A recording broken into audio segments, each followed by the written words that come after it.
আসসালামু আলাইকুম এভরিওয়ান, কেমন আছেন সবাই? আশা করি সবাই খুব ভালো আছেন। আলহামদুলিল্লাহ আমরাও সবাই খুব ভালো আছি। তো এই তো আজকে ওয়েদারটা এত ভালো, যার জন্য ভাবলাম একটু খিচুড়ি রান্না করি, সাথে একটু মুরগির মাংস রান্না করি। আসলে কোরবানি ঈদের পর থেকে শুধু গরুর মাংস, খাসির মাংসই খাওয়া হচ্ছে, মুরগির মাংস খাওয়াই হয় না এই পর্যন্ত। তাই ভাবলাম আজকে একটু মুরগির মাংস রান্না করি, ফ্রিজেও রয়েছে আগে থেকে। তো তাই রান্না করে ফেললাম, সাথে খিচুড়ি। তো চলেন শুরু করা যাক রান্নাবান্না। তো এখানে আমি খিচুড়ির জন্য পেঁয়াজ রসুন কেটে নিয়েছি, মাংসটা ফ্রিজ থেকে বের করে পরিষ্কার করে ধুয়ে নিয়েছি, আলুটাও কেটে নিয়েছি মাংসের মধ্যে দেওয়ার জন্য। আর এই তো মাংসের জন্য মশলা বেটে রাখছি, পেঁয়াজ কেটে রাখছি, সব কিছু রেডি করে রাখছি। তো এক সাইডে আলুগুলো ভেজে নিচ্ছি আমি ফ্রাই প্যানে, আর অন্য সাইডে মশলাটা ভুনে নেবো একটু। আর মাংসের মধ্যে আলু দেওয়া তো আমার কখনোই মিস হবে না, বিশেষ করে যখন বাসায় থাকে তখন তজেই মিস হয় না। বাড়িতে থাকলে মাঝে মাঝে দেওয়া হয় না, বাড়িতে খুবই কম দেওয়া হয় মাংসে আলু। আর বাসায় থাকলে আমি আসলে মাংসের মধ্যে আলু দেওয়া কখনো মিস করি না, কারণ আমার মাংসের আলুটা অনেক পছন্দ। মাংসের থেকে মাংসের আলুটাই বেশি পছন্দ। তাই আর কি, যাই যে মাংস রান্না করি না কেন আলু তো আমি দিব। তো যাই হোক, এদিকে আমি কড়াইতে সব কিছু মশলা একসাথে ভুনে নিচ্ছি, সব মশলাপাতি একসঙ্গে দিয়ে। আর এদিকে তো আমার আলুটাও ভাজা হয়ে যাচ্ছে।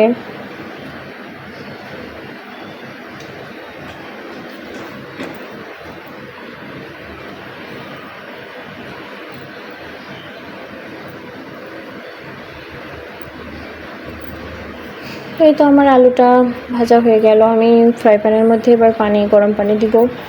আসলে গরম পানিটা দিলাম মাংসের মধ্যে দেওয়ার জন্য।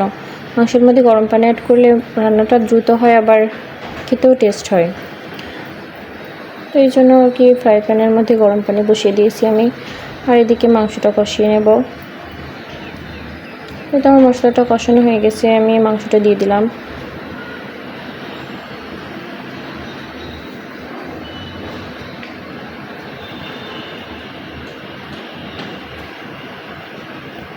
তো আজকের আবহাওয়া খুবই সুন্দর। কার কার এলাকায় বৃষ্টি হচ্ছে আজকে অবশ্যই জানাবেন কমেন্টে।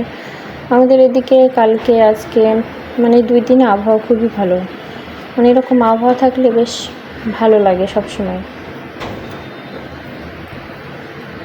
তো যাই হোক, এদিকে তো আমার মাংসটা কষানো হচ্ছে। আমি আলুটাও অ্যাড করে দিয়েছি এর মধ্যে। মাংসটা একটু সেদ্ধ করে তারপরে আলুটা দিয়ে দিলাম।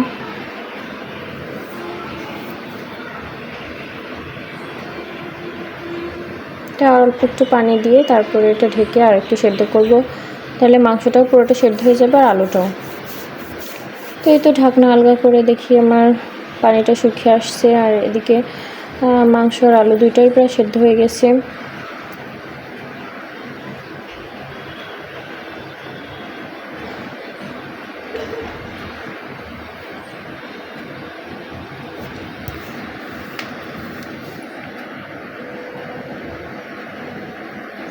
তো হয়তো আমি আরেকটু নেড়ে কষিয়ে তারপরে পানিটা দিয়ে দেবো, গরম পানি।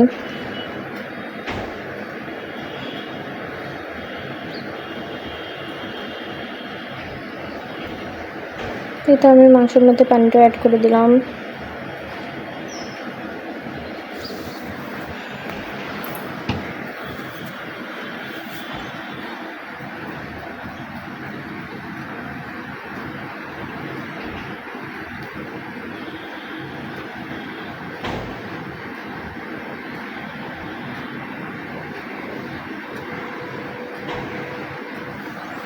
আর তো এদিকে খিচুড়িও বসিয়ে দিয়েছি রাইস কুকারের মধ্যে।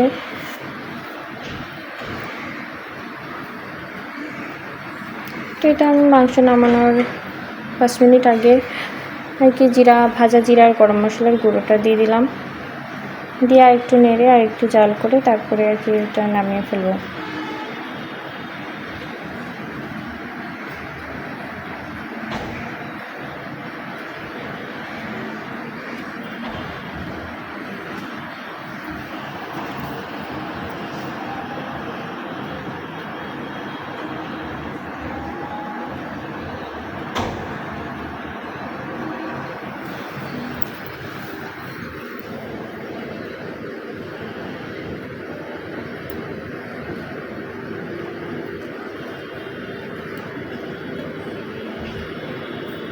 তো এই তো আমার খিচুড়িটা ওইদিকে উতলে উঠছে, প্রায় শেষের দিকে রান্নাটা।